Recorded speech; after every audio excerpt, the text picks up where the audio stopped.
রাধে কৃষ্ণা আবারও চলে এসেছি নতুন একটি ব্লগ নিয়ে।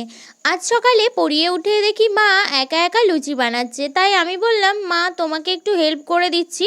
তাই আমি লুচিগুলোকে বেলে দিচ্ছিলাম, আর তার সাথে সাথে মা আর আমি একটু গল্পও করছিলাম। গল্প করতে করতে লুচিও ভাজা হয়ে গেছে।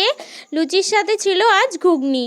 আজকে সকালের খাবারটা একদম জমে গিয়েছিল, আমরা সবাই খেয়ে নিলাম।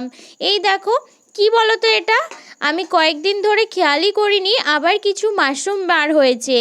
এবার এগুলোকে কিন্তু যত্ন নিতে হবে। আগের বার তো একটা বেরিয়েছিল, এবার কিন্তু প্রায় অনেকগুলোই বার হয়েছে।